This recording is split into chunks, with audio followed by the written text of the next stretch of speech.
Hi guys, so welcome to the data analysis use case playlist. And today for our use case, we'll be looking at a Python dictionary. It's interesting what I want to do or showcase here is something I've been messing around with. So I just figured I'd just do a YouTube video on it and then share. And so you guys can make the best out of whatever it is that I come up with. Right. Now, so first things first, what is a dictionary? Right.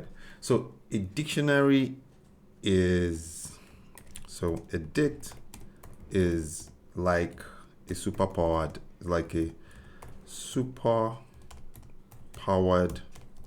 list. That's what it's like, right?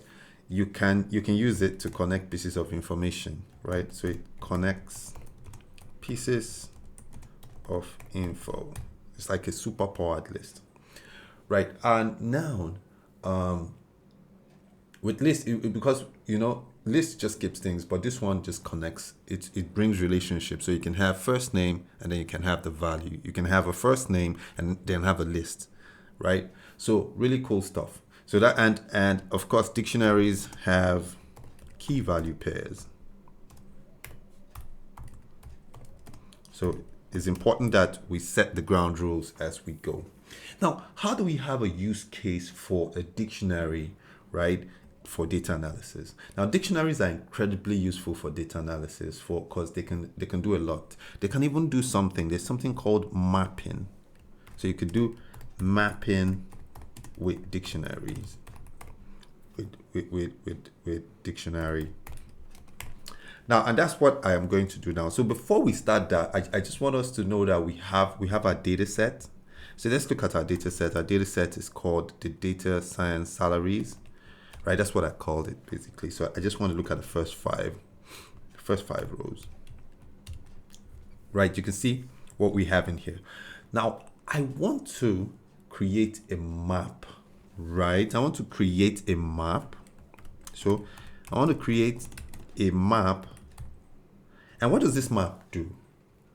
So I want to create a map to the job title and salary, right? To the job title and salary. So that's what we're going to have here. So what does this do basically?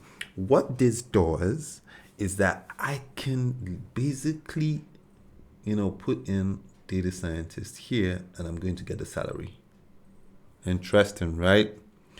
But there are some caveats to it. So I'm going to talk about this at the later part of the video. So you have to, if you want to see this, you have to be at the later part of the video to see it.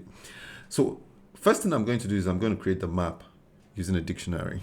So what am I going to call this? I'm going to call this job underscore salary. Let's just call this job underscore salary underscore job underscore salary underscore view, so that you know the rules from our initial variable, so that it becomes really intuitive, right? So first thing I'm going to do is I'm going to use a dict function, right? I'm going to use a dict function. I am going to open this and I'm going to use zip because I want to I feel like I want to zip them together.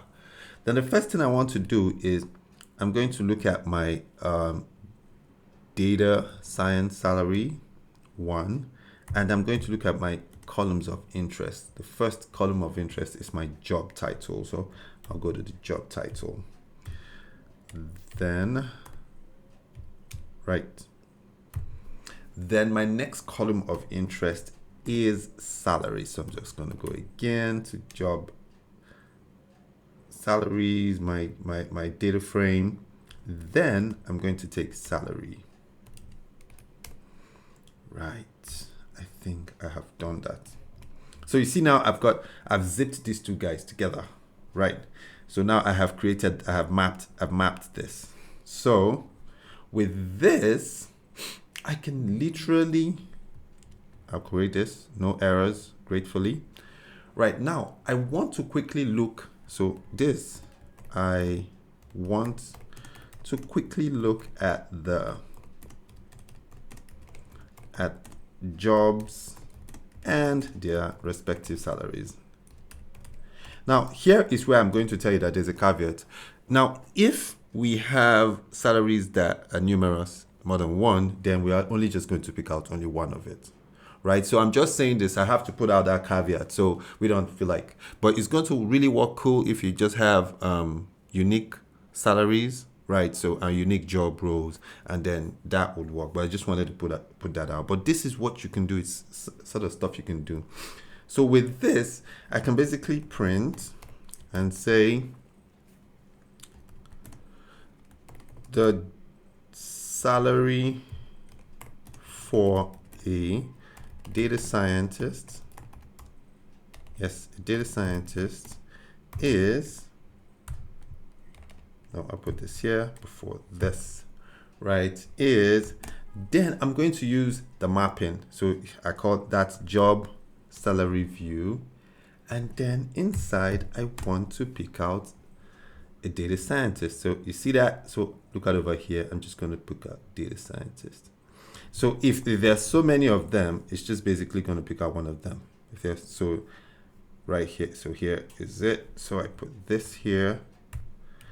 And then see the salary. Oops. Okay. The salary for a data scientist is 130. Ooh, look at that. So you see that it's 130. So basically this, you know, this just adds to it. Do we want to put something? Let me see. What if I put here and I put here and I put like a dollar sign? Will that work? Let's see. Interesting. Come on. Ooh, it sure does. It sure does. It's just that this looks far away from each other. It sure does, right? So again, I'm just trying to do. And I think you can also use like a plus sign, and then you could basically just get them really close, I think. But I'm just saying. So, but it's not really this. Just messing around. But that is what you see. You can use that. Again, like I told you, if you have lots of salaries, it's just going to look like that. Because if I was to look at, say, if I was to look at the roles for the data scientist, right? So I could do a subset of it. And I'm doing this so that I could create a caveat. So like, yeah, there's going to be a lot of it. If I decide to subset the data and creating a subset, I'll create like a list, and then I'll add the data science salaries data frame again. Then here I can index a row that I'm talking about, which is job salary. Job salary. That's where's the not the job salary, the job title. And what I want to look at exactly is the data scientist role to see how many of them we have. And you can see that I'm sure there are going to be numerous ones. Oh, you can see plenty, 143 rows. So you see that basically it picked out the last one. See, that's what it did. It picked out the last one. So I just had to put this out, right? Also, one other thing you can do is, I think you can make it unique. So again, let me see if I make it unique. Does this work? Yes, it should. Unique. Come on. Then, and I come over here and make it this unique.